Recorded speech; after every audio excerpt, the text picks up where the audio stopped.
করতে চাই তখন আমরা কিবোর্ড থেকে অ্যারোস ইউজ করে থাকি আর আমার মাউস পয়েন্টারটাকে যে কোনো জায়গায় ক্লিক করে থাকি।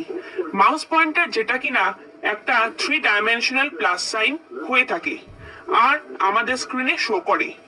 যদি আমি এটাকে লেফটে নিয়ে যাই আর যে কোনো একটা ডিজিটকে পয়েন্ট করি তখন এটা একটা অ্যারোতে কনভার্ট হয়ে যায় আর যখনই আমি এটা ক্লিক করব তখন এটা পুরো রোটাকে সিলেক্ট করে নেবে।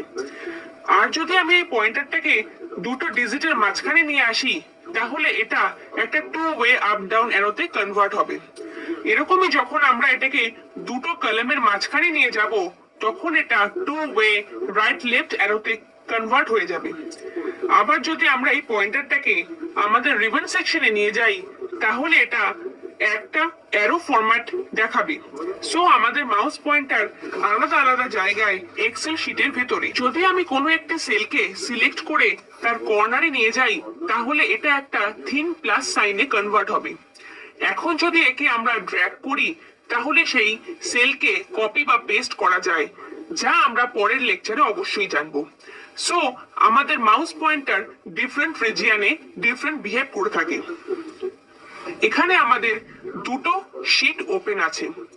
শীটকে নেভিগেট করার জন্য শীট ট্যাবে অথবা মাউস ইউজ করে আমরা ক্লিক করতে পারি অথবা কন্ট্রোল প্লাস পেজ আপ করে লেফটে আর কন্ট্রোল প্লাস পেজ ডাউন করে রাইটে নাম্বার অফ সিট শেপ মাঝখানে নেভিগেট করতে পারি। যদি আমার কাছে 10টা পেজ ওপেন থাকে তাহলে control plus page down use করে রাইট সাইডে শিফট করতে পারি।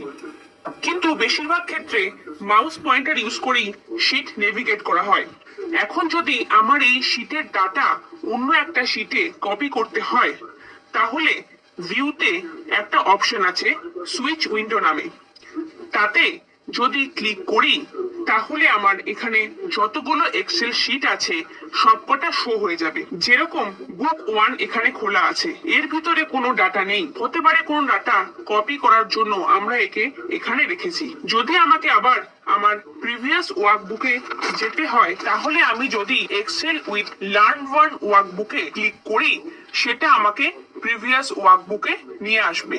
সো দুটো ওয়ার্কবুকের মধ্যে সুইচ করার জন্য আমাদের কাছে সুইচ উইন্ডো নামে একটি অপশন থাকে যা আমাদের ভিউ ট্যাবের মধ্যে থাকে।